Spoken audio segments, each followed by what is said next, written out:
on this episode of MythBusters. That is just crazy. Adam and Jamie test the myth that falling bullets can kill. Please don't fire bullets into my head. Take cover as they spray the skies with ammo to find out. I'm searching across the desert for a pencil-sized hole. And sit back and unwind as the team takes the top off some more vodka myths. Let's all group hug. Who are the MythBusters? Adam Savage. Jamie Heineman. Aren't tracer rounds illegal? Between them, more than 30 years special effects experience. That's what I'm talking about. Joining them, Tori Balachi, Science is fun. Carrie Byron, Guess what I did today? and Grant Imahara. You guys ready for this? They don't just tell the myths, they put them to the test.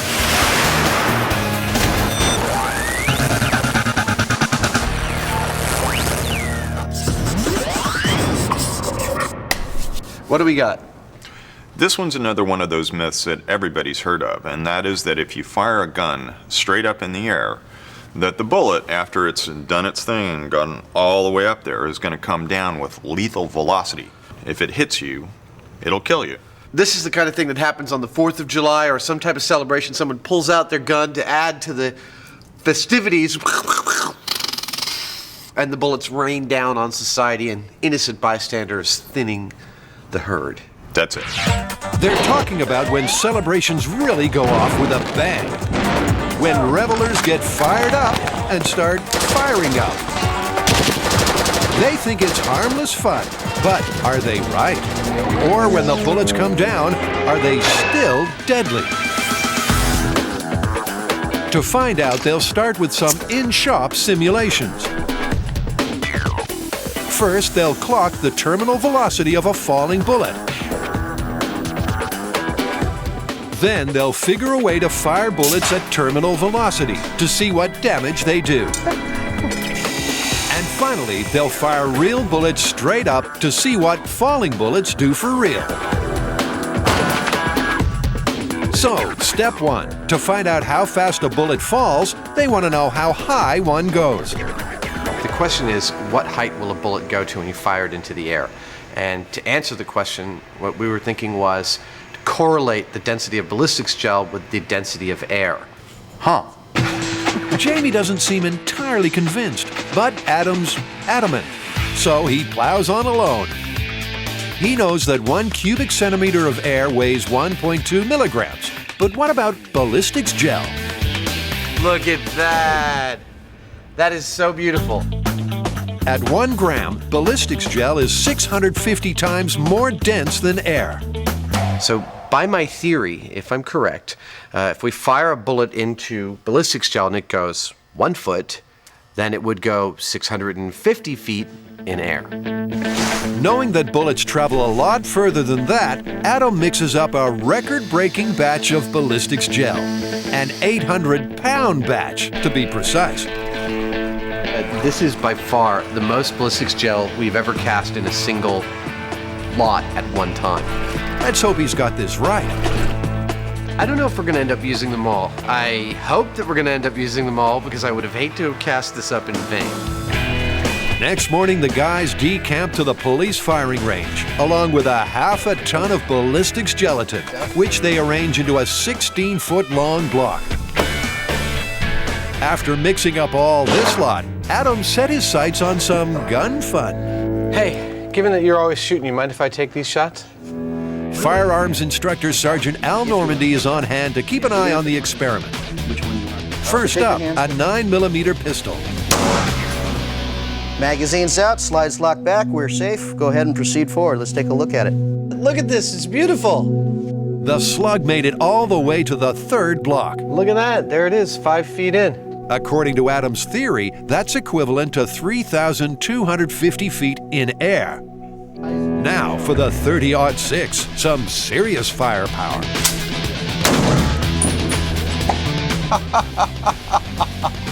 What the hell happened to that? Dude! I think it got stopped in the first block. I don't think it moved outside the first block. But I mean, Shouldn't it go farther than the 9mm round? It's a little counterintuitive, but actually because of the speed of the bullet has a tendency to break up, more so than the pistol round, which is technically a very low velocity projectile. They've been here before. In a previous episode, Adam and Jamie discovered that high-velocity bullets break up when fired into water. And because ballistics gel is 90% water, exactly the same thing happens. Well, there's your problem. With the experiment dead in the water, Jamie applies the coup de grace.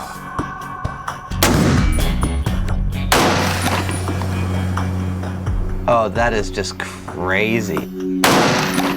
Crazy, but in terms of how high a rifle bullet goes, totally useless. Myth 1, MythBusters 0. Around the world, millions of gallons of vodka are consumed every year. Most people choose to drink it, but the MythBusters have been testing it for other uses. As a bee killer, it was busted. That's terrible. They're drunk. As a mouthwash for Adam, it defied all odds.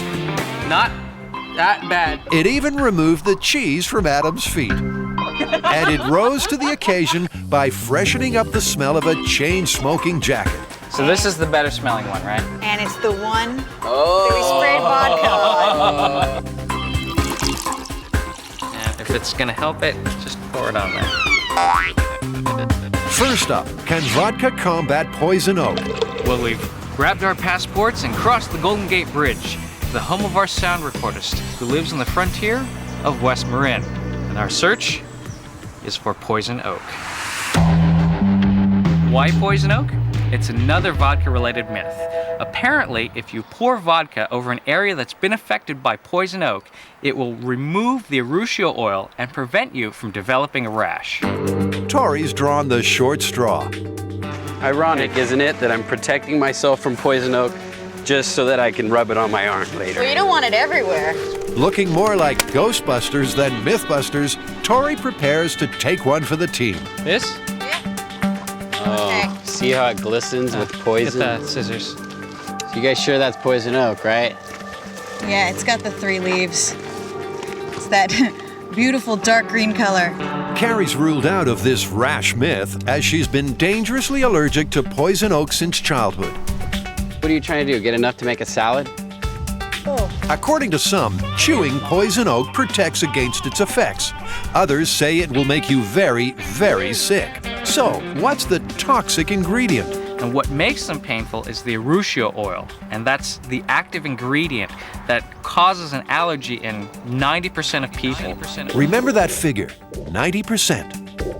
And the most common side effect is a rash, but some people have such a severe reaction they have to be hospitalized. No problem. Tori's health insurance is paid up. And in any case, vodka may just work. This is going against everything I've ever been taught as a kid.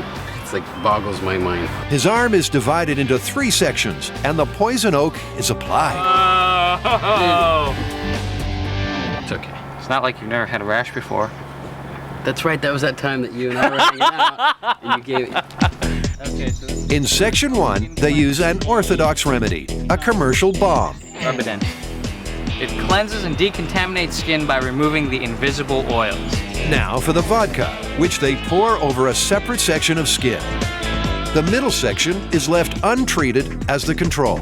Well, I hope you don't have a date tonight because you're showing up smelling like liquor. Poison oak on your arm. That works every time. Okay, now I guess we just wait and see what happens. Let's all group hug. Yeah. No? Okay. Let the games begin.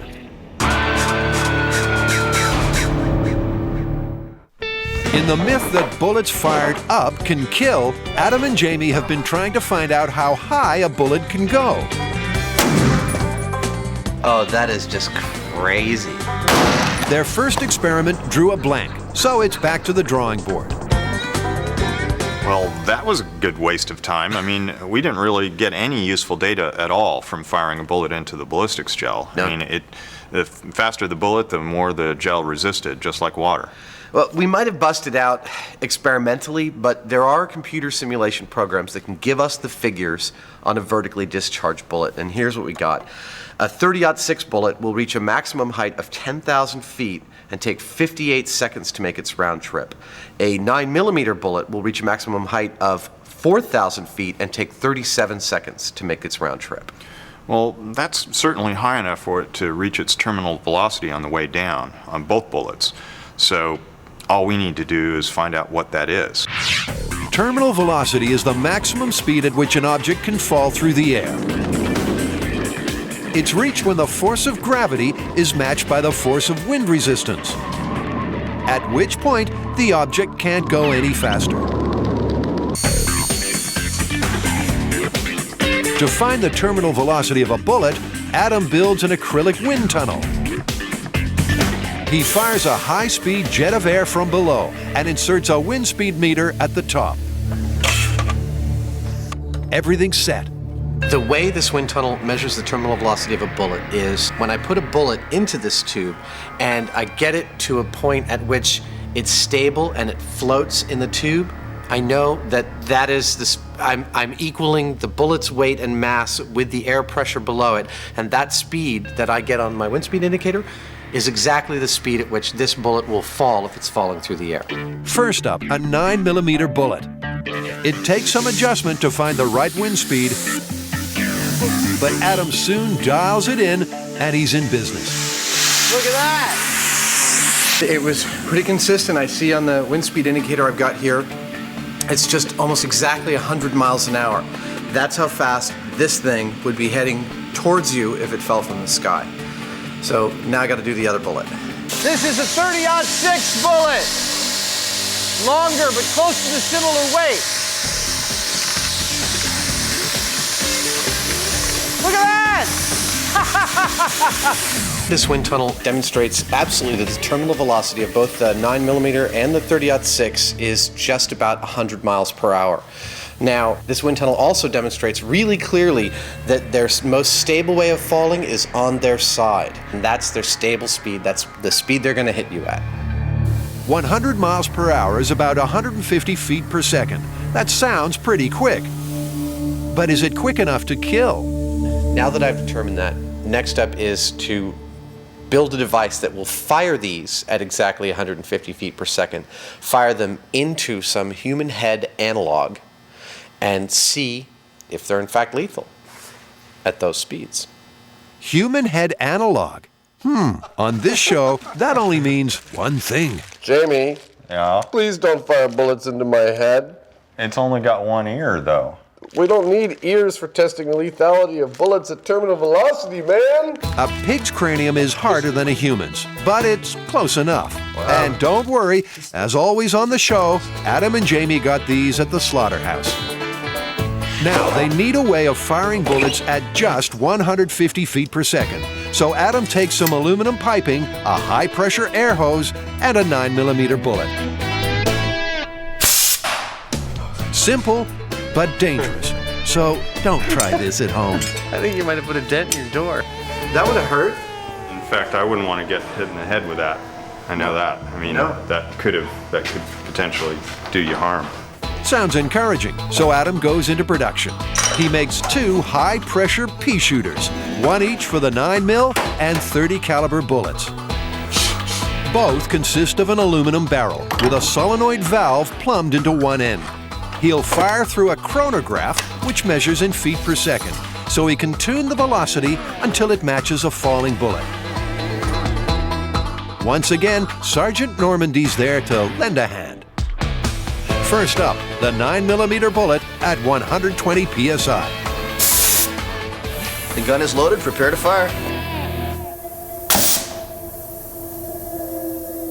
74 feet per second. I think we might be in trouble. That's only half the required velocity.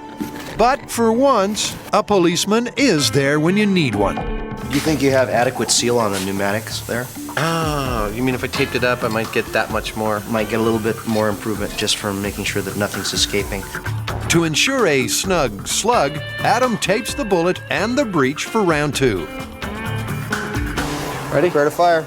Here we go. 3, 2, 1. 140. Actually, I was looking for exactly 146. That's amazing. Perfect. Okay, 9mm is dialed in perfectly. Next up, the .30 caliber bullet. And with Adam dialed in, it too is soon hitting its terminal velocity target. 151. 151. One of my favorite numbers. Dead on the money. Now, with a little help from the pigs, he should soon know if bullets fall fast enough to butcher. Back at the myth that vodka can relieve a poison oak reaction, Tori's looking alarmingly healthy. 13 days ago, I put poison oak on my arm, but apparently I don't get it anymore. I mean, I got it when I was a kid, but I don't get it anymore. So I need your arm. I need somebody, a weaker individual, or not individual, but... While Tori gloves up, Adam freaks out. But he needn't have worried. Turns out he too is one of the 10% who are immune to poison oak. So poison oak. I did the test a week ago, and it seems that the myth now isn't about poison oak and vodka as a topical treatment. It's about whether or not a MythBuster can actually get poison oak. So now it's your turn. Oh, it's cold. And what do you know? Tori tried it.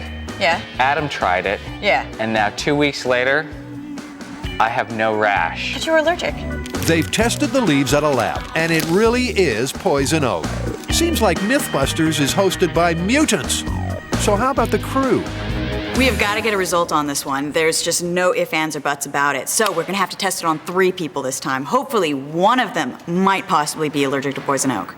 Press ganged into compliance, they offer themselves up for science. With this myth on the line, it's rash up or flunk out. It's been 24 hours, you guys. What do you got? Nothing. Flunked. Not enough to call anything at this point. Flunked. Hey! And straight A's for John the researcher. That is definitely poison oak! I'm glad you guys are really happy about this result. This is a very, very clear-cut result. Vodka and Control have the same amount of rash. The commercial topical brands, there's really nothing to speak of. I would say we can definitely call this one busted. Absolutely. I've taken one for the team. Just goes to show there's no I in MythBusters.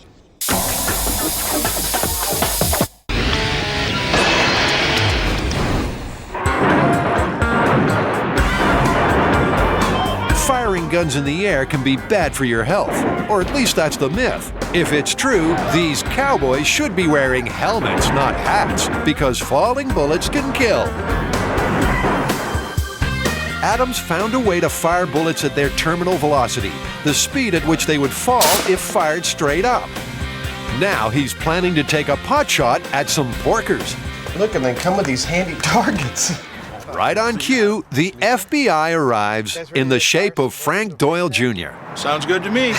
Let's go. All right. Frank is the retired special agent who helped the MythBusters prove that you can clean a cement truck with high explosive. But not if you want to use it again. Well, there's your problem. His vast crime scene experience should come in handy when the bullets start to fly. Do you know of any actual cases where people have been killed, though? I have heard of people being struck by falling bullets, and I can't recall whether they are killed or not. Well, I guess that's what we're here to test. Okay, bullets loaded in 3, 2, 1, fire.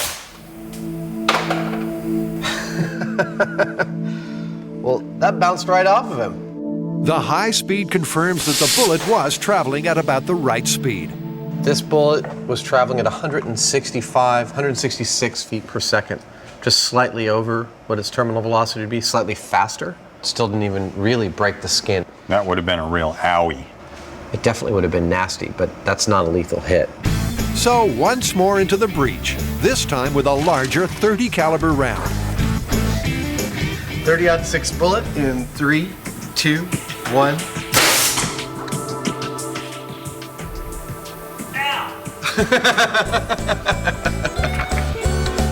Here's where it hit, and it really definitely pierced the skin, but bounced right off. A pig post-mortem confirms 0 skull damage. I mean, it's like a little tiny dent. Yeah. One small dent in the skull, one giant ding in the myth. I'm starting to suspect that 150 feet per second of bullet's terminal velocity just isn't fast enough to be lethal.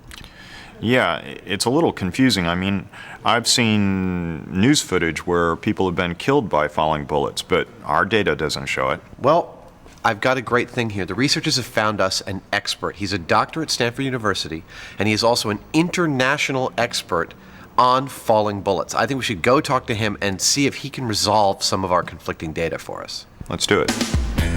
It seems almost too good to be true, but true it is. An international authority on falling bullets right on the MythBusters doorstep. Hello, Dr. Muller. I'm Adam Savage. Good to meet you. Why don't you come on back to my clinic? All right. So, Dr. Muller, are you familiar with the myth that if you fire a bullet straight up in the air, when it comes down, it'll kill you? I actually have right here in the Bay Area 2 unique cases, one of which involves the shooter actually having been caught. In one case, a woman watching the 4th of July celebrations from her lawn chair was struck in the thigh by a .30 caliber bullet fired into the air over a mile away. We did a bullet recovery from her leg, and the ballistics match was achieved, and we were able to actually prosecute and send that guy to jail. That's the only case in the world where somebody shooting into the air 4th of July, negligent celebratory gunfire, was caught. Wow, that is a great story. The other Bay Area case involved an elderly man from Alameda. A gentleman who was standing under his plastic corrugated roofed carport talking to his wife. He had his eyes roll up in his head and fell to the ground, and she thought he was having a stroke. She called the paramedics. They took him to the hospital. X-rays were done, and he was found to have a bullet in his brain. This time, the victim did not survive. So, Doctor, based on your experience with these cases, do you think that you would call this myth true, that the bullets falling from the sky will kill you? I know for a fact that bullets fired at a distance, returning to Earth with terminal velocity, have the ability to kill people. It's a real conundrum. On the one hand, Dr. Muller has proof that falling bullets do kill. On the other, the MythBusters have proof that they don't. It definitely would have been nasty, but that's not a lethal hit. Getting to the bottom of this one will test Adam and Jamie to the limit. It's happy hour with another vodka myth. I got a vodka myth for you guys. Apparently, you can remove plastic bandages painlessly. So is this vodka taken internally? No such luck, Byron. Goes on the outside.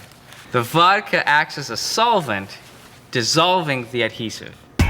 Grant puts his masculinity on the line by proffering his legs for the experiment.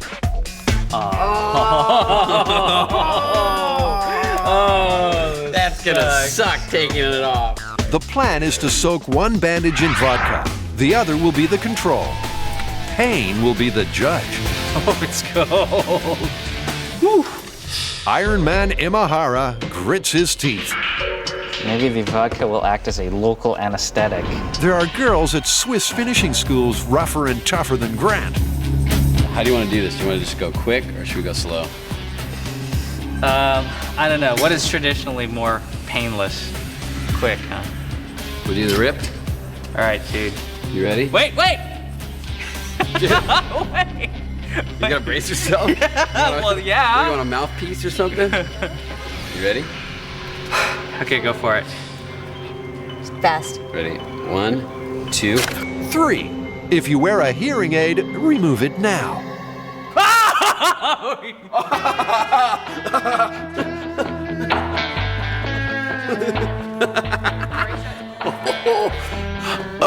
Oh, look, your little bald spot there. Scale of 1 to 10. Pain on the rip-off. That was a good 6 or 7. Really? Yeah. Which makes trapping your finger in your handbag a 9 or 10. But will vodka help? Ready? Oh! Not as bad. Look, there's no hair. So, what's the verdict? If we had to judge from the standpoint of hair, vodka bandage definitely has less hair. Did it feel like it dissolved the adhesive? Was it easier to pull off? Well, it definitely wasn't painless. Oh. Not painless, but not busted. Scale of 1 to 10. It's hard to tell. I would say maybe a 4.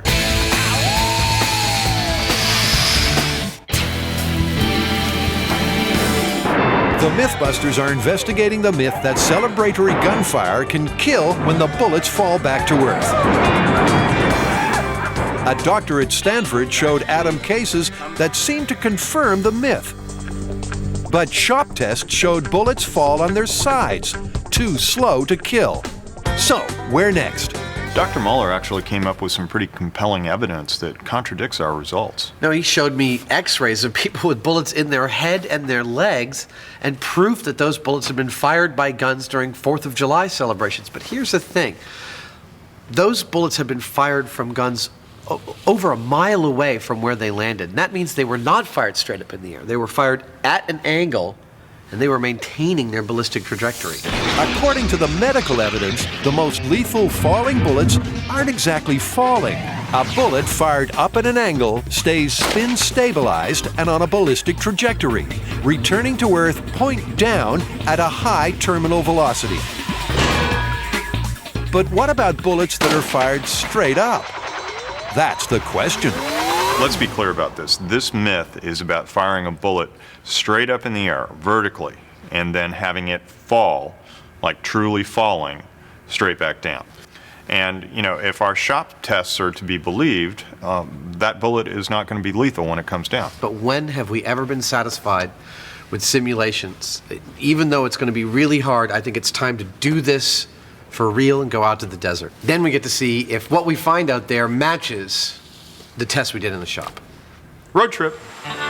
It's sunrise on Bullets Fired Up Day, and the MythBusters lead a convoy into the middle of the Mojave Desert. City boy Adam has come unprepared. I don't usually associate the terms freezing cold with desert, and yet I gotta tell you, it is freezing expletive cold out here. I want to point out that while Adam didn't associate that, I did. Yeah, when I was in the North Africa campaign, I learned early on to wear all-weather gear for the desert. If this isn't the middle of nowhere, you can certainly see it from here. It's the perfect location for today's experiment. Well, the desert suits our purposes in this myth in that it's completely desolate. We've got like 2.5 miles around us in every direction of empty, perfectly flat lake bed. It's the ideal location to find a bullet if one can be found. To improve the odds, Adam and Jamie have borrowed several pairs of eyes and ears. Their crew will be stationed in a ring of bulletproof listening posts around the firearm. Okay. Jamie has turned a tripod into a straight-up 90-degree gun-holding, bullet-firing rig. That's pretty good. That's pretty much 90-90. And finally, with bullets flying everywhere, they're joined by armorer Torrance Hall. We're not hoping for fantastic odds, but all we really need to do is find a single bullet, and we're going to know a lot about what's going on here. The wind will be the crucial factor. It's calm at ground level, but with the .30 caliber bullets likely to reach altitudes of 10,000 feet, they decide to test what's going on higher up. For science! Oh. It's going that way. You're a budding meteorologist, Jim. And our weatherman couldn't be happier. The rigs are all set. We just need to put everybody in their place in their safety positions under these panels and fire off a bunch of bullets. Before they start firing straight up, they need to fire straight down to see how deep into the lake bed various bullets go. Now, this isn't an absolute test. This is a relative test that will give us a comparison point between the bullet right at its muzzle velocity into the ground as compared to a falling bullet. First, a BB gun, which in rare cases can be lethal, but will usually just pierce the skin. Okay. Next, the 9mm pistol. And 3, 2, 1. And finally, the 30-06. 1. So, how deep did the bullets go? First, the BB. It's about 3 inches. Next, the 9mm. That one's about 5 or 6 inches. And finally, the 30 caliber. Wow. So that's about a foot. By using the desert floor as a surrogate ballistics material, they now have a yardstick for measuring the lethality of falling bullets. If they can find any, that is. Okay, everybody, get in your places. Okay, 8 rounds. 8 rounds, everybody. All right, firing in 3, 2, 1.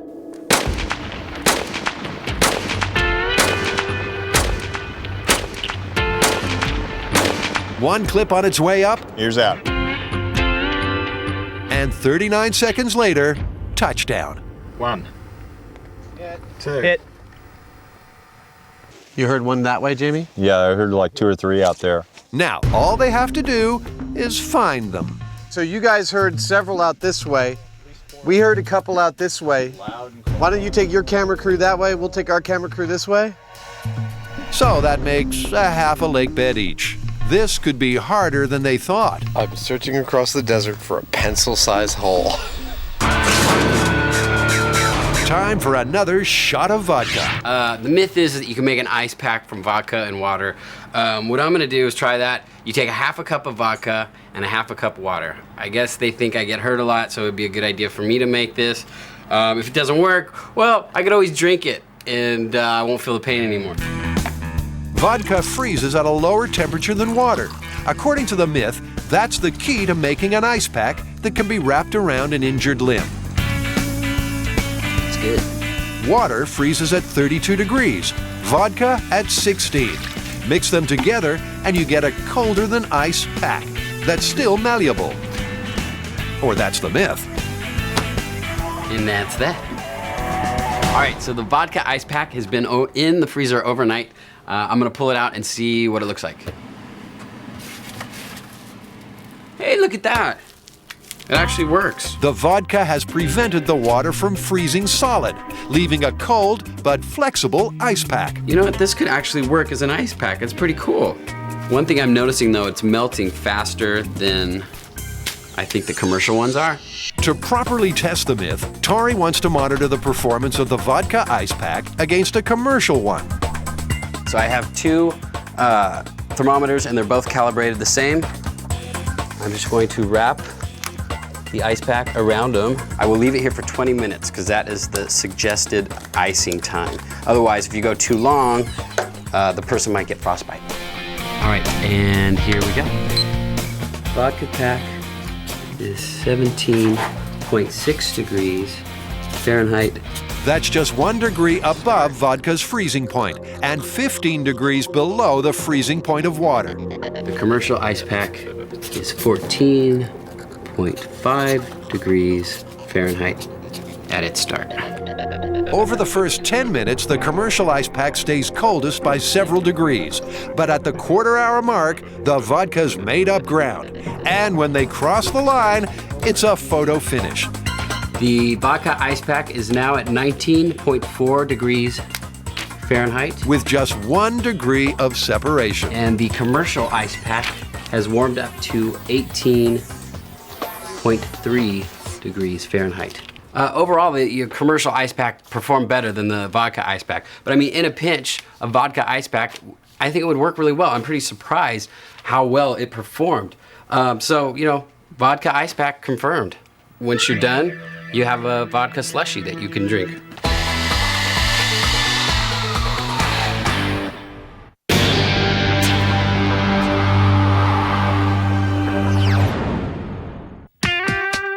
Back in the Mojave Desert, the MythBusters have fired a 9mm clip straight up in the air, and they're scouring several square miles of lake bed for the fallen bullets. They've been here before. In an earlier episode, Adam and Jamie successfully fired off a Civil War rocket. Almost as spectacular was the fact that they found the spent missile deep in the desert floor, almost 1,000 yards downrange. The rocket was 2 feet long and weighed 20 pounds. So what chance of finding a tiny bullet? It's a tall order, made even taller by the holes which pockmark the desert floor. Bullet-sized holes. Even though it looks disturbed, it's not actually a hit.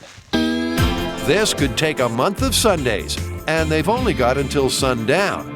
With the fat lady warming up, Adam spots something. Hey, I found one! I got broken salt crust. You know, the other thing I notice is the hole is oblong, not perfectly round. It hit sideways. It means it was falling sideways or tumbling when it fell. Early indications are that it would not have been a lethal hit. All right. For confirmation, Adam measures how deep it went. Not that far at all. Remember, a BB went 3 inches. That's 2 inches exactly. That means it probably wouldn't even pierce your skin. It's another nail in this myth's coffin. There she blows. That's a 9mm round. Woo! We found it! Using GPS, Torrance pinpoints how far away from the gun the bullet hit. Looks like about 330 feet. And it was fired straight up. That was fired dead straight up, 330 feet off. It just shows you what the wind does. That's amazing. While the others continue searching, Adam does some crowing. Not only did I find the hole, but the bullet supports in its position that it landed in all of our experimental data so far, so it could not be a better result, and it's not even lunchtime. And with other bullets out here somewhere, they now know exactly what they're looking for. There's a crapload of bullet hole-shaped holes around here, so it was hard to know what to look for, but it pretty much matched exactly what one would think. It was a nice, Adam. clean black hole. Adam! What? Adam, check it out. You got another one? Yup. Dude! Same depth. Same depth? And it's an oblong hole. Oh my God. Can we just go home? This is fantastic. Both bullets were found on their sides, 2 inches down, confirming their shop test results. Nothing could be sweeter. This is science in action.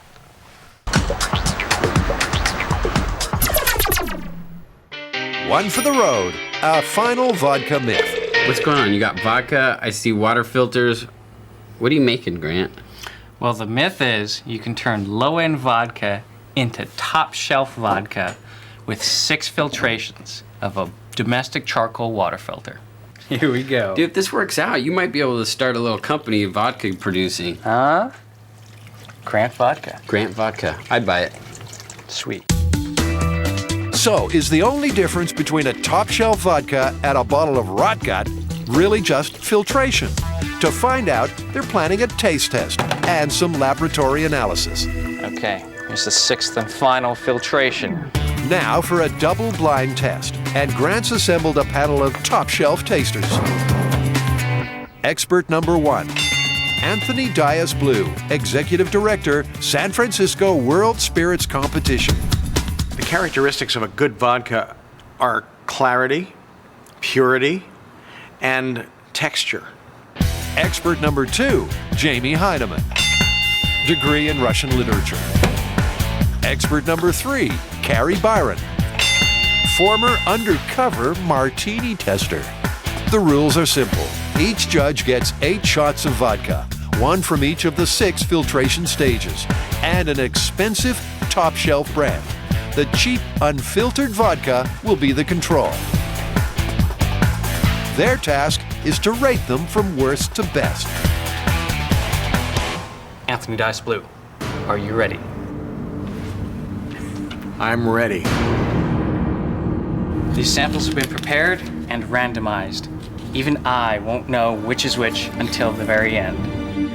Anthony's reputation as a professional taster is at stake, and he's got to be on top of his game. It tasted like gasoline. It was kind of hot and, whoa. That one's pretty nice. 8 straight vodkas later, and not surprisingly, Anthony's brimming with confidence. Anthony Dice Blue, is that your final answer? That is my final answer. Jamie Heineman, you may begin. All right. Tasting a spirit that's produced to be odorless and flavorless is a tall order. Just the way Jamie likes it. Okay, well, I guess it's time to start tasting. He's nothing if not methodical. Just before the other judges lose their will to live, Jamie makes his final lineup. Are you happy with your selections, Jamie? Yes. I'm wondering if you might have contaminated your experiment by mixing on the mustache. Either that or they're actually very sensitive and able to pick up on subtle variations in the chemistry in the vodka. Aha! Touché! Carrie Byron, are you ready? To drink at work? Sure. If the myth is true, there should be no discernible difference between the top shelf brand and the fully filtered rot gut.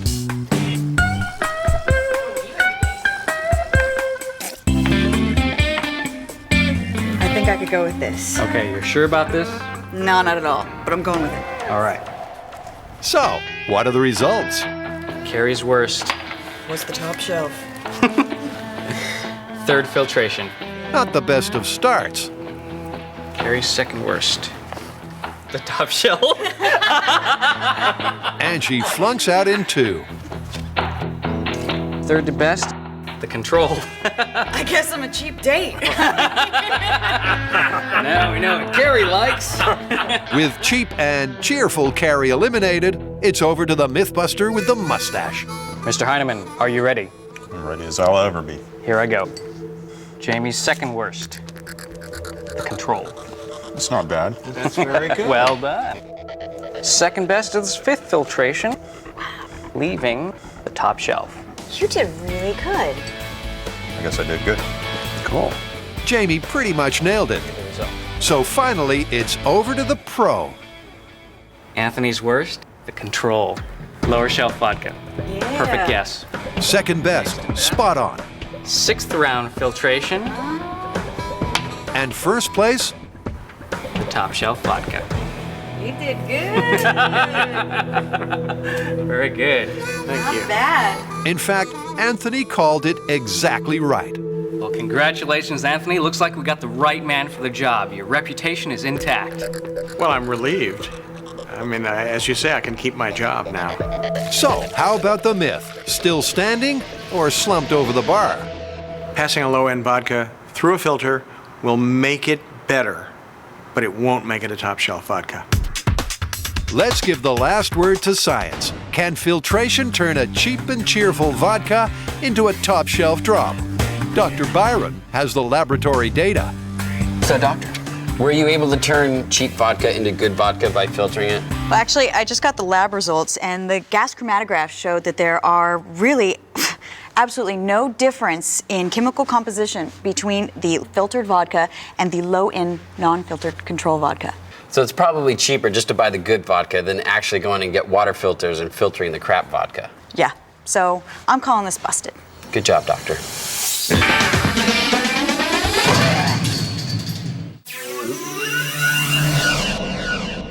All right, firing in 3, 2, 1.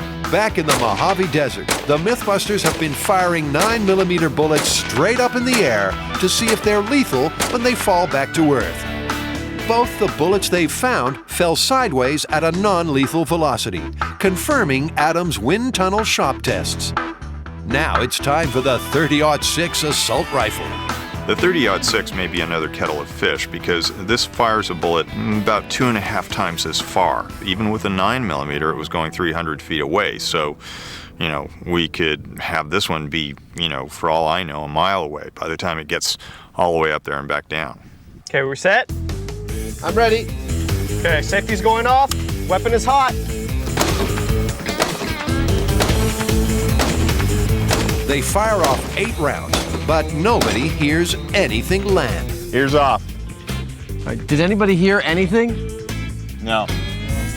To counter the wind, they tilt the gun at a slight angle and try again.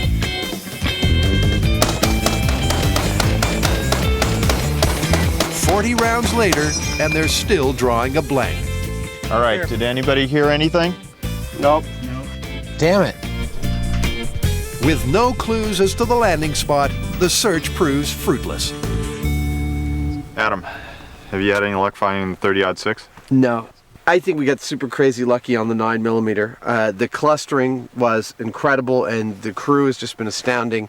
But the 30-06 is flying more than twice as high, almost 10,000 feet in the air before it comes down. It's like it's in the jet stream and it's headed for the Pacific Ocean or something. In the absence of a .30 caliber bullet, this myth has an annoying loose end. Luckily, Adam has a plan B. It's all about beating the wind.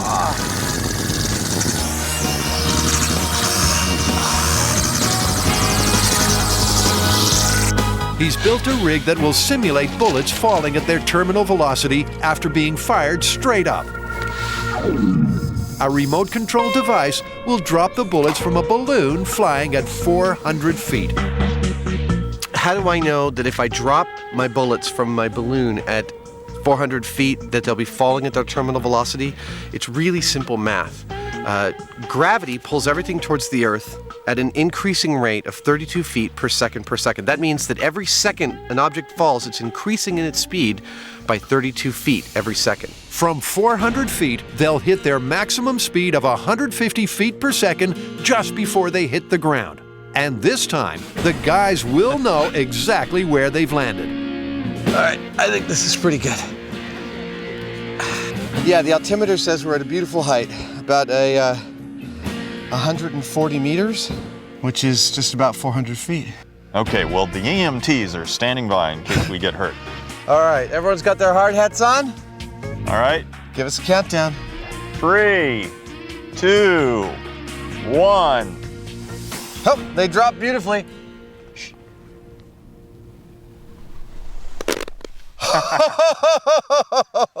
That was perfect. All right. All right, I'm going to power down the camera here. Okay. Oh, that was excellent. To match the shop tests, the .30 caliber bullets should match the profile of the 9mm. In other words, they should be found on their sides, 2 inches down. That looks like a 30-06 hole. And there's some over Look there. at that, we got them all. All right, 30-06 at terminal velocity. About 2 inches. Okay. It doesn't get better than that. Let's find some more. Oh, here's a 9mm. This is the real test. Since we found 9mm bullets falling from their absolute height, if this matches, this rig is perfectly calibrated. There you go. Dude! It's the terminal piece of the falling bullet puzzle. We can confirm that vertically in the air, neither a 9mm nor a 30-06 is coming to the Earth with a lethal velocity. Couldn't be any clearer than that. No. I mean, we've covered it with a real gun. We've covered it with our artificial test here with the drop. We covered it with the wind tunnel tests. We covered it with the pig's heads. I think we got this one down. So where does this myth leave us? Busted, plausible, or confirmed? All of the above. I don't think we've ever done that before. Explain. Well, all of our tests showed that a bullet fired straight up in the air, dead straight, is not going to come down with lethal force. Right, but we've also seen that it's very difficult and unnatural to hold a gun perfectly vertically, and that if you're off by even a few degrees, that bullet can maintain its ballistic trajectory and come back to Earth with potentially lethal force. We've got a doctor who's seen the deaths, he's looked at a bunch of the cases, and, those prove that it's confirmed. Yeah, so it's all of the above. And in any case, you should never, ever fire a weapon straight up in the air. No, it's stupid. And it's illegal almost everywhere. Could be lethal. Let's go home. Okay.